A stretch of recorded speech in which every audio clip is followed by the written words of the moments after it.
3 WXOU, you are listening to Sports Talk with Puckett and Pontzer. We're going to get into the Wings today, unfortunately. Sad day in Detroit. We'll get into some Tigers as well, but definitely going to start with the Wings. They fall to Chicago last night in Game 7, overtime. Maybe it shouldn't have gotten there, but it did. They lose in overtime on a shot from Chicago Blackhawks. What's his name? Seabrook. Seabrook. Off of Nick Cronwall, gets past Howard, ends the Red Wings season. Disappointing in my eyes, but they're up 3-1 in the series. We were talking about it last week, and we said before we record the show this week, it'll either be Game 7 or the series will be over. And we thought what's going to happen, and I said Wings in 6 as they were up 3-1. And if it went to 7, then I thought the Blackhawks would win. And Tim, I believe you said Wings in 6. Or did you say Blackhawks? I said that the Blackhawks would still, after they went up 2-1, I still thought that the Blackhawks would win in 6. Oh, that's right. Yeah, last time we were on, right. Maybe I should have known this before we came on, but they were up 2-1.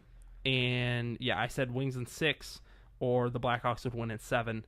And you still said Blackhawks in 6. So, they come back. But Tim, you had some questions. I do. What did you think about the series? Well, overall, I mean, it was. I remember we were doing shows months ago. Right now, basically a month ago, where we were just talking about the Anaheim series, and I remember we were breaking that up because that was a great series as well. That one won 7 games, and you had a couple overtime games in that one. But I remember we would just kind of say it in passing, and be like, well, even if they win this, they have no chance against Chicago. Right. And that's what was impressive, especially how they took it to them, and especially after Game 1, which I know we had the show 2 weeks ago after that Game 1, and we were both like, well, I mean, this is what we expected. So I give a lot of credit to Coach Babcock to have his team ready. And to the young players. Right, exactly. And that's why some of the things I want to get into. But overall, the thing is you had a 3-1 lead. And regardless of if you have experience or not, or whether you have stars or not, or whether you're better than the other team or not, if you have a 3-1 lead, you got to finish it off. You have to. No matter if you are, I mean, you got to. I think there's no excuse. And so that would really be my first question, because ultimately for me, I think that, going into that series, your expectations were, well, hey, we're not really going to win this. Like, as a fan, obviously the Red Wings, every player should go into a series expecting, they think they should win. When you don't, you're going to perform poorly. We saw, I'm a Penguins fan. You saw Daniel Alfredsson, the captain of the Senators. He said it to the media after they went. He said, "We have no chance coming back." And they came out and they won the game like 7-2 or something to finish out the series. I mean, when you don't believe in yourself, you're not going to do well. So obviously, I think the Red Wings believed in themselves, and it showed. But if you're a fan, I think that it changes when you go up 3-1. It should change from, like, you tie it 1-1, you're like, maybe we have a chance. 2-1, maybe there's a little bit, belief, like hope. Not just more, there's like hope going into the series. You lose, hopes are kind of crushed. Dreams almost, but then there's like hope, belief. But then I think once you go out 3-1, it's an expectation. There's no excuse. And that's why I think that I don't really want to label it as like a choke job, but it almost is. I think it absolutely is. So that's my first question for you regarding the series is, being that I'm a Wings fan. Right, you're a huge Wings fan. Right, and I'm not. I'm an outside observer, and popular to Puckett's belief, I want the Wings to win. I don't cheer against them. I really don't. But I respect the Red Wings organization. I think they're one of the top 3 in sports. Not just like that. I think they're, if not the best, they're one of the top 3, like with the Yankees and the Lakers. And maybe the Spurs. The Spurs, and I know I'm like the Steelers are up there, franchises like that. Absolutely. So, they're a brand, but they also back it up. I think of a team, you think of a team like the Cowboys. They're most certainly a brand, but they don't back it up lately, but the Red Wings do. And that's, they have the 22 in a row, and that's very impressive. But you've also won a cup in the last 5 years. And I think that's important to me. So you have to stay relevant, But regardless, when you go up 3-1, I think it changes into not that you're playing not to win or not to lose, you know what I mean? But you're playing that you got to finish it off. And you had arguably, I would think, the best team in the league. On the ropes. Yeah, and all you had to do was deliver the final punch, and you missed, and then you like came back and punched yourself almost, and I that's what I was. So I was going to ask you if this is a disappointment, if you consider it a choke job, because personally, when you go up 3-1, it changes from that to there's hope and belief, but now it's you have to win. Not you can win. You have to. You have to finish it. There's no excuse. And I know I've said that like 5 times now, but as a fan, I don't care who you are. You can be, because on paper, are the Blackhawks better? Yes. And they're a division rival? Yes. But you're familiar with them. But they could be playing, the legend all-stars. But if you're up 3-1, you got to finish it off. So that's what I was going to ask you. Is it a disappointment, or are you someone who says, well, it's still a good season because we got those 3 wins against the Blackhawks and we took them to overtime in Game 7? No, I think it's a choke job. I think it's extremely disappointing. And I was pissed when they lost. I really was.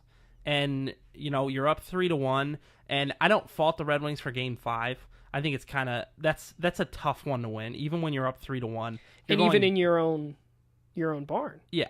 Anytime you have a team that's better than you, because the Blackhawks were the better team. They are the better team. When you have them up, and even if the game was at the Joe, it's a tough game to win. So I don't really fault them for Game 5. And I guess if you wanted to say really they were only up 3-2 because Game 5 is kind of tough, but I'm not going to say that. But Game 6 was the one that was like, come on, guys, you have to win that.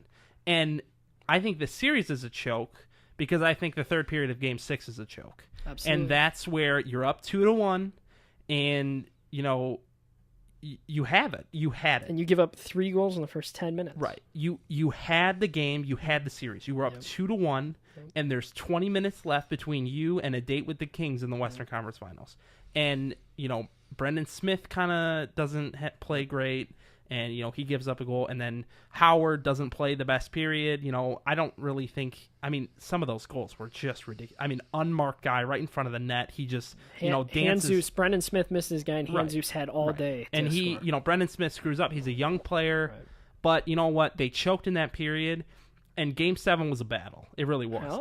It was, 1-0 Blackhawks. They score early in the second. Then it's 1-1. You look at that goal. That might have been... It was poor defense by the Wings, a bad line change, and that's they Blackhawks capitalized on the mistake. But a great pass by the Blackhawks. Yeah, absolutely. It wasn't just a mistake by the Red Wings; it was execution by the Blackhawks. But anytime you give the Blackhawks a 3-on-1, right, they have a good chance. They're going to score. Right? And yes, the Red Wings had a nice goal from Zetterberg, basically just an open net. Right. But yeah, and then you give up the goal in overtime, and you even get a gift of sorts to get it to overtime. Absolutely. And then you lose. So I think it's absolutely a choke. I don't think that there's any solace in, well, they're the best team in hockey, blah, blah, blah. It doesn't matter. You were up 3-1.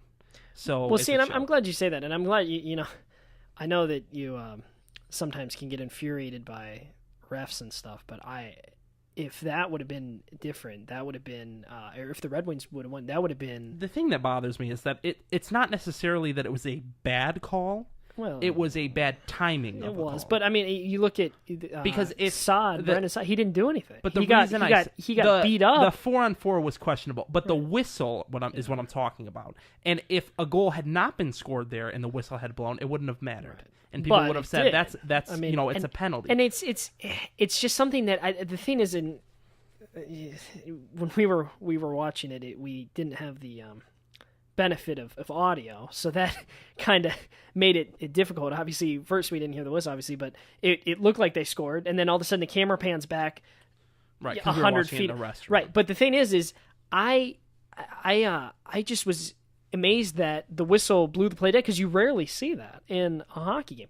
I compared it to a football game, obviously, where Roethlisberger holds on to the ball too long and he gets sacked, but the ref on the one side thought, the linesman thought, oh, he is incomplete pass, and the linebacker for the other team picks it up and is running the other way, untouched, probably as a touchdown. None of the 300-pound linemen are going to pick him up. All the receivers are 30 yards downfield.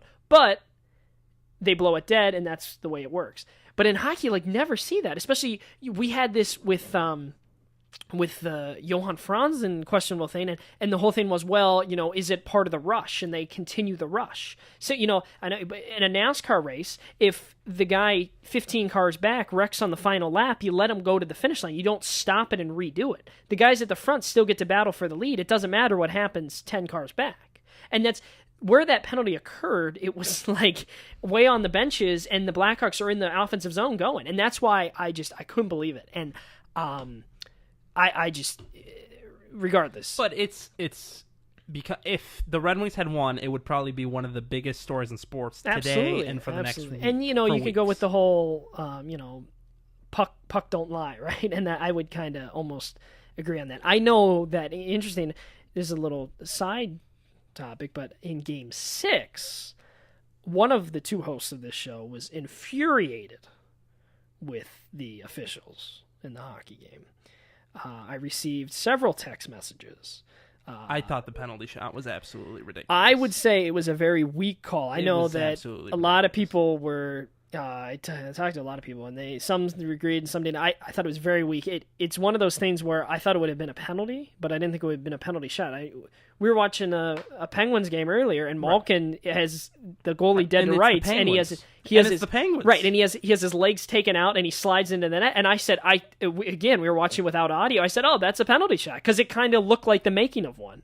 But the Red Wings on it. Regardless, it's hard for me now to even think back because of things happen and it's a series and things But yes, I thought the officiating in Game 6 was extremely poor, and I didn't agree with the penalty shot. And just like the disallowed goal that we talked Blackhawks, that we talked about earlier, and ended up being 2 disallowed goals now if you count the one in Game 7, but the one from earlier in the series, there's not much of a bigger call you can make than taking away a goal, and probably the only one that could match it is giving a goal, which is basically what happens with the penalty shot. And so the Blackhawks technically, I mean, they kind of had 2 goals taken away from them, and I would say they got 1 given to them in a sense. But at the same time, it was given to a guy, and you're not going to like, but it was given to a guy in Frolik who's not exactly the most offensively skilled guy, and he had a great backhand. Yeah, he looked pretty good on that. But I don't think you can necessarily expect Jimmy Howard to stop that. And I hate the people that I'm going to turn this. I hate the people that are like, oh, I'm a goaltender and he should have done this and that. You look at that play, and I watched it many times. I saw the highlight over and over and over again after it happened. Howard really, he just kind of like backed into his goal and really didn't. I don't know. He just kind of was confused on it. Well, and he was, the thing about Howard is he was so mad that the call was made, I think he let. I remember. That's exactly what happened. And I think he. And you kind of have to fault him there because you have to, forget and move on. You know what I mean? You have to, I understand. And I remember a certain couple of years ago, you and I were playing in a football game, and I let the ball bounce off my helmet and it was intercepted.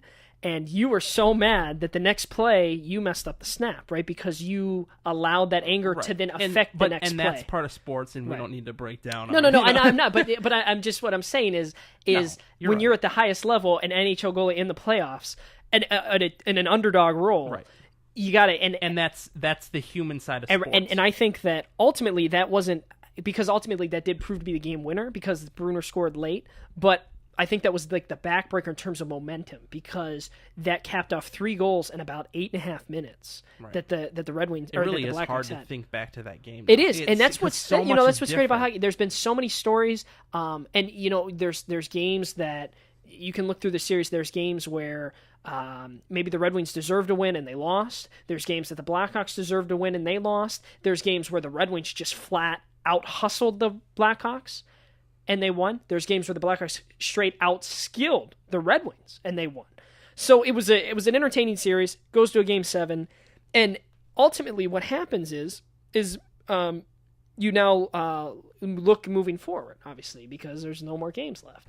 And I know that as a Red Wings fan, you yourself hold them to this high standard that they should win the Stanley Cup every year, which is kind of it's obviously lofty goal. It's the highest it gets.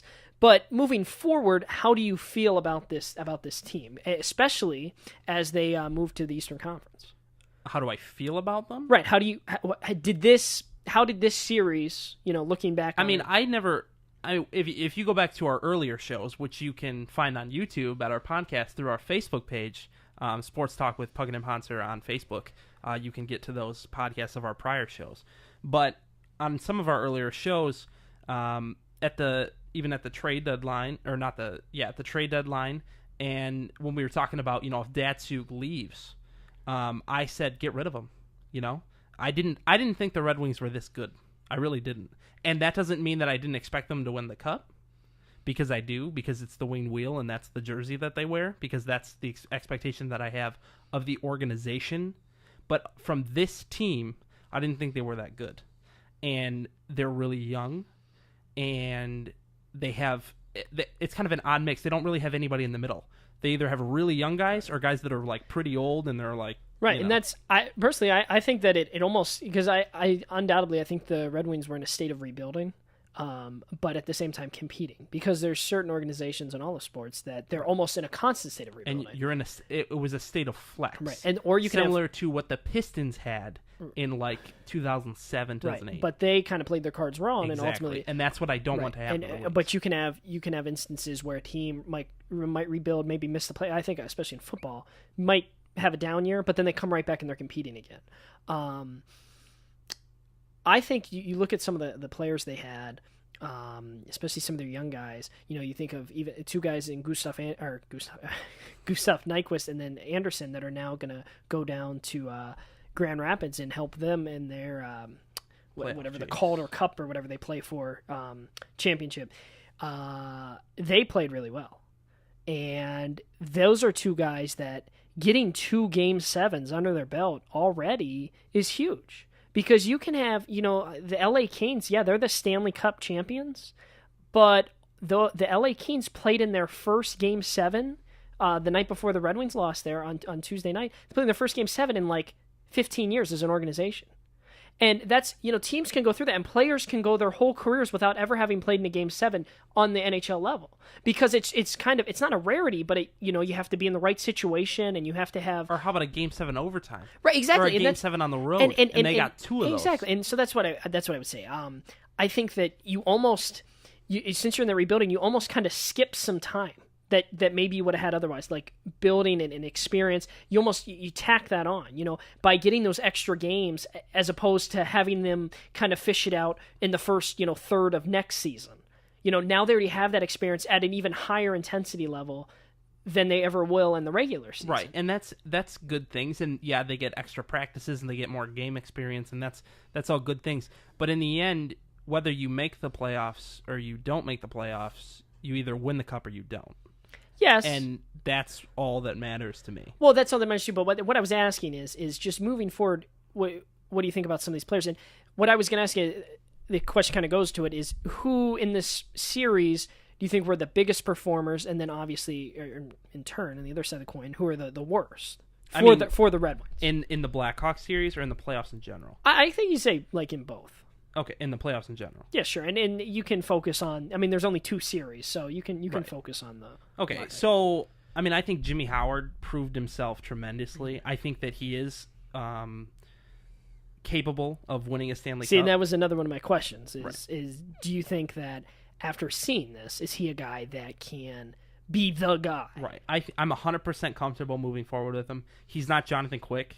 Right. He's never going to be Jonathan Quick. I would agree. But he needs more help than Jonathan Quick, but he is 100% capable of winning a Stanley Cup, and I think he proved it this year, short of actually winning it. I think that's what I think. I think you put it well there. I think Jimmy Howard proved that he's someone that can be the guy on a team, but I don't know if he is like the guy that is. If you had a team that was just awesome or not so awesome and needed that goalie to push them over top. He's not so that. That's what I'm saying. I think it's kind of a funny because, we had this last week where we're like, hey, did he steal it? Did he not? He's a guy that's gonna maybe do enough to win you the game, but he also makes sure he doesn't do enough to not lose it, if that makes sense. He's not going to be like the reason you win the game, but at the same time, he's not going to be the reason you lose it either. So he's a solid goalie, and getting this experience is huge. He took the Blackhawks to Game 7. He's like, who I'd compare him to is Matt Schaub. Oh, well, quarterback. Yeah. He's not going to lose you the game. He'll make good decisions, and he'll. But unfortunately, if you ask me if Matt Schaub's ever going to win a Super Bowl, I would tend. But he's capable of winning. He's capable, but he's it's a bit different because football is. I don't want to is necessary, right? Yeah, constantly. But I think that's a reasonable comparison. And I think could Howard. That's what looking at the series. You talk about the biggest performers. I think Howard probably was. He was probably your best player in a Red Wings sweater. But could he have done better? Absolutely, he could have.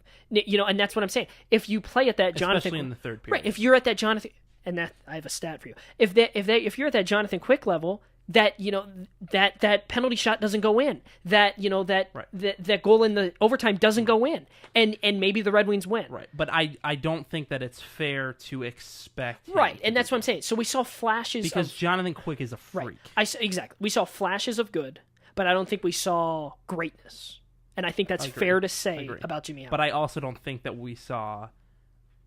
I don't even think we saw flashes of bad. Yeah, he didn't have you look at on the other side. Corey Crawford gave up that flutter by butterfly. Right. There was none. Knuckle puck goal. What I would say is all the goals had reasonable explanations. He didn't have. I think of the game. When they were making their push to playoffs, they had that awful game at the Saddledome in Calgary, where they lost to an awful team in Calgary that was traded. There was no Iginla there. There was nobody there, and Howard had two. He kicked one in and his own play. It was just a bad game by Howard. Even back to last year's playoff series versus the Predators, where he didn't play well. Right. And I remember this goal simply because I was at the game, and it's not like it was a super memorable goal, but the Red Wings it was either tied or they were down 1 goal, and there was a breakaway for the Predators guy, and instead of making a move, he just blasts one from about midway through the circle and just beats him, and everybody's like, really? Right. It's one thing to give up a breakaway goal with somebody who makes a nice move, puts it past you, but he just, rears up, brings his stick back, and just slaps it right by him, and you're like, come on. Yeah, that's the thing. You're like, there wasn't one of those where you're like, hey, this wasn't, a terrible... Exactly. There wasn't any terrible goals that he gave up. But anyway, back to the original question, and we just kind of answered a different one. People that I think played well, and I'm looking forward to continue playing in Red Wings uniforms, I think Damian Bruner's one that I hope that they can hold on to, and I think that he played really well. A guy that I was really excited about, even before the playoffs started, is Gustav Nyquist. Yeah. I think he has the ability to become the next Pavel Datsyuk, especially offensively. And I think tremendous skill. I think we saw that in that goal that he scored against Crawford. Oh, absolutely. That had shades of Sergei Fedorov all over it. Right. I think that Joakim Anderson played pretty well, especially with that late goal in the series helps. I think that getting Darren Helm back will help the team because I think that he's a good player. He's one of your boys. He's one of your boys. Right. I do like him. He has and I a lot think of speed. that another one of my boys is Justin Abdelkader, and I think he really emerged this playoff, especially in the Ducks series. He's a guy who he led the team in 2 categories. He led them in plus-minus during the playoffs. He had a +4, and then he led them in penalty minutes with 33. And that's not always necessarily a bad thing because he's a guy who has a bit of toughness and grit, but also some skill, limited skill, but skill. And he's a guy who... But skill that has elevated. Right. And he's a guy who I have not always been the highest on. And it's not that I don't like him, but I didn't think he belonged on your first line. And going into this offseason, depending on what moves are made, if he's a guy who can be on your 3rd or 4th line, especially, he's a guy who I think could shine. I've told you this. I compare him to a guy like a Jordan Stahl, where he's a tough, gritty guy who has some range. Stahl's maybe he's obviously more skilled and probably better, but Abdelkader is someone who, when he was on the ice, he made an impact. And it was partly because of the guys he was playing with, I think, but he stepped up his game to match the guys he was playing against. And that's, when you're on that top line, you're going against top line players. And that's why I think if he's playing on that 3rd line, he's not having to go up against Jonathan Toews and Marian Hossa. He's having to go up against Bickle and somebody else. And, right, and he shined more in the Ducks series because they weren't as good. Absolutely, and that's it's not a knock on him. No, it's just not. But I do think that he emerged. And the other guy that I didn't mention, and unfortunately we didn't get to see a lot of him in the playoffs, is Danny DeKeyser. Right. And he played really well at the end of the season, was a big reason why the Red Wings were able to make the playoffs. Absolutely. And him coming back next year will help them tremendously, and hopefully he can play a full season. But I think if you were to ask me who, I think Howard was big, and I really liked Applicator. I know he got that suspension for the 2 games, but when he came back, he made an impact, and I think undoubtedly. And that's, going into the East, and I've talked to you about this before, and you don't always agree with me, but I think you're going to have guys that are a bit tougher. And I know that's such a, it's kind of an old bit, and but I think the East has... Enforcer. No, not an enforcer, but I'm saying it's just maybe it's more physical play a bit more than you see in the Western Conference. And I think an Applicator would fit right in there. I really do, especially with how he played, and especially if he's on that third line. But now, who do you think really did not show up in the playoffs for the Red Wings? I think Zetterberg showed up huge in the first series, especially at the end. In the last 2 games. He didn't show up before those last 2 games. Right, in the last 2 games. And then he didn't have a goal until Game 7. Yep. And yes, the Game 7 goal was big, but him and the other guy, Pavel Datsyuk, combined for 2 goals in the series versus the Blackhawks. Yep. And if you were to ask me the number one reason why the Red Wings lost the series, it's because in the games where you had to close it out, your stars weren't stars, and the Blackhawks stars were stars. Yep. And in the games that the Blackhawks lost, their stars weren't stars. Mm-hmm. But the difference is that the Red Wings had young guys who stepped up and played well. Absolutely. Gustav Nyquist, Joakim Anderson, Damian Brunner, those guys stepped up. But Datsyuk and Zetterberg, much to my dismay and to Red Wing fans' dismay all over Detroit, didn't really play as well as they could have. I completely agree. You have to have those guys step up, and we were talking about this, and it's a great point by you. When Tays scored, they won. When he didn't score, when he had those 3 penalties and was whining like a baby and stuff, they lost. And that's one thing that Zetterberg did do, is he kind of created that situation for Tays to fall apart. And I'm not saying that Datsyuk and Zetterberg played bad, but they didn't play as well as they could have. But you talk about expectations. Those are guys, not that they have to have like a goal a game, but Zetterberg led the team in points with 12 in 14 games, which is respectable. But he kind of tacked them on in certain games. He had the 5 points in the last 2 games or whatever against Anaheim, which was huge. But in 2 games they had to win, and that's what I'm saying. But maybe if he has those 5 points in the first 2 games, maybe it doesn't go 7 games. You know what I'm saying? And Datsyuk is a guy for me who is just. It's frustrating because I think Datsyuk, in terms of just pure talent, is probably one of the best in the game. But you get these people around here that think that talent is, the reason that people will say he's the best, or he's better than this guy, he's better than that guy. But his production is not there. When he has a total of 3 goals in the playoffs in 14 games, I think, frankly, that's unacceptable from a guy like Pavel Datsyuk. And not that he has to, be lighting the lamp every period, but it would be really nice if he could match up and actually produce. He's a guy who can go through there, and he has these stretches where he has like a great game. Datsyukian move, and then he's just kind of like unheard of for maybe a couple of games in the regular season. And 2 of his goals were from the same spot, right? And but they were both great shots.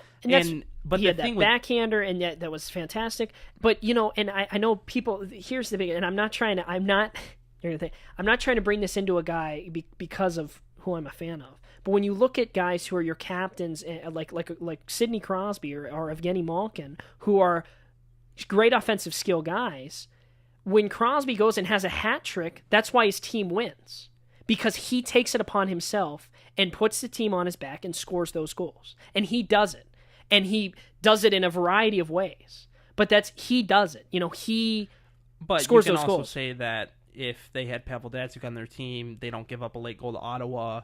And, maybe they sweep the series. Because Pavel Datsyuk plays some of the best defense from any forward. But they still win in 5. And you know what I'm saying? Maybe they're in the conference finals like Crosby's team is. Because if Crosby's not there, they're not in the conference finals. Crosby was terrific in that series. I don't really care about talking about Sidney Crosby. I know, and I know you don't. I know you don't. And many Detroit fans. But if you want to say, hey, he's one of the best, he's got to produce. And just show these, they show these great clips and he makes a great pass, or he does, he bounces the puck off his head or off his foot. And it's like, wow, that's fantastic. But put the puck in the net. You know what I'm saying? That's what you got to do. And if he would have scored more, they'd probably be in the finals. Absolutely. But that doesn't mean that he played bad. And it doesn't mean he doesn't contribute in more ways than other guys. I just think that I expect him to step up more. And in that game 1 loss, he had no shots. And I think, frankly, that's unacceptable and that's why they lost big. But he's got it, I understand maybe he makes an extra pass once in a while, but put the puck in the net. And he makes the players around him better. One of the main reasons Abdelkader stepped up is because of that. Undoubtedly. And that's, going forward, and so that's what I say. I would label guys like Zetterberg and Datsuk. It's not that they had a bad series, but I expect more. And I think I have every right to expect more if you're going to have fans say, hey, they're a top 5 player in the league. Then play like it. And not only play like it, but produce. Now, for me, a guy that did not step up is a guy who was the bottom in plus minus, which is kind of it can be a misleading thing, but he led by by 3 points, and he had a -7 in the plus minus department, and that's Johan Franzen. In 14 games, he had 4 goals, 2 assists. He was behind Brunner. Brunner had 5 goals. He was tied with Cleary and Zetterberg with 4 goals. But Franzen's a guy who, first of all, doesn't step up in the regular season and then makes his money there in the playoffs. But you look at especially games 6 and 7 there against Chicago, he was nowhere to be found. In fact, he was getting outplayed. And he's a guy who has a huge contract, gets huge dollars, and I know it's a tough comparison, but when it's easy for fans to say, hey, when you look at the other side of the ice and you see Hossa, and what's he doing? He's scoring goals and getting game-winning assists for his team, and that's what Franzen needs to be doing for his team, because they had to pick between Franzen or Hossa. They ultimately went with Franzen, and I don't know if that's a big mistake. That's one of my next questions, but I think that he really, especially at the end of the series, did not step up. I think that's fair. If you want to move on. Okay. So and then for last guys who I think, and I know it's not like I'm trying to throw darts, but I think the biggest guys that did not step up are some of your defensemen, and I think that really showed. Brendan Smith, right. And so that's why those are guys that I would say going for you. There's a guy like Carlo Koliakovo who had a +3 in the series. He's a guy who has a bright future. He made some mistakes, but going forward, this team, I think this series helped them.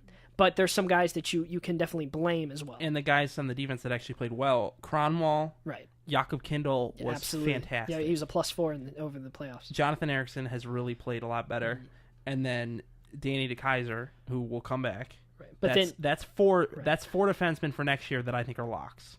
And then Koliakovo is probably going to be your 5th guy, and then your 6th guy is kind of up for grabs. Kyle Quincy should just take a hike. Yeah, Kyle Quincy, Brendan Smith. I mean, Brendan Smith's younger. I think he has a lot more upside. But you don't just carry the 6 defensemen. But I think in terms of who's coming back next year to be in the lineup, constantly get a lot of minutes, those are the guys that you're because and that's the stat I have for you is the Red Wings gave up 30 third period goals, which is that's in crazy. 14 games, and I think part of that does fall on Howard, but a huge part of that falls on your defense. Right. And that you look at the 3 goals they had the Blackhawks, and that you're not going to win a Stanley Cup when you do that. Right. So ultimately, those are I thought those were some good questions to ask you. Whether you're disappointed, who are the biggest performance guys in to step up, and then moving forward, and whether or not your goalie could win the cup. And then last thing before we go to the break, I know we're kind of running long here, is you have an interesting thing where you can amnesty a guy. And if I were the Red Wings, I would take a long look at maybe amnestying a guy in Johan Franzen. I would amnesty him the first day you could. See, that's interesting because Johan Franzen is a guy who they beloved mule. He's a big reason why they won the cup in 2008. I'd get rid of number 1. I would amnesty Franzen on whatever July 1st or whatever you can. Wow. And then the other guy is because you have 2. Unlike the NBA, you have 2. And the other guy I would look at is if Todd Bertuzzi doesn't retire. Which I think he will. If he does, then you get to save 1. And the other guy would be Michael Samuelson, who you just signed last year. Wow. And he didn't do anything. Yeah, because that's, you look at your free agents in Jordan Tutu and Michael Samuelson, they were scratches. Right. Tutu was okay in the regular season, but he didn't do anything in the playoffs because he got healthy. He was a healthy scratch every game. But yeah, I would get rid of Franzen, and I hope that Bertuzzi retires, and then hopefully Samuelson only has 1 more year left on his deal because they only signed a 2-year contract. So maybe you just kind of let him sit the bench, and he'll probably get hurt again, So maybe you don't use it on him, but I would definitely. That's get interesting rid of because Franzen. And I would not re-sign He has Filppula. like 6. Oh, let's see. He has like 6 or 7 years left on his deal, which is great, or 5 or 6, and he's owed like about 3. He has like a cap hit of like 3.5 a year. And I'd get rid of Filppula, Franzen, Bertuzzi, maybe Cleary, Samuelson, and Ian White. Well, see, because that kind of answers my questions, because your 2 big free agents are going forward are Daniel Cleary and then Valtteri Filppula, and they definitely have the money to maybe spend to re-sign them. But it's interesting that you say you wouldn't bring either of them back. I wouldn't bring him back. And Cleary, if you could bring him back for cheap, I would, and maybe a short deal, 2 years max. But Filppula is probably going to demand a lot of money, and I don't want to pay him it. All right, so it's time for our first break. When we come back, we're going to talk about the remaining teams in the NHL playoffs, and we're going to talk about the lone remaining playing team in the city, in the Detroit Tigers. Right, and maybe some NBA playoffs if we have time. Maybe. But we'll be back after the break.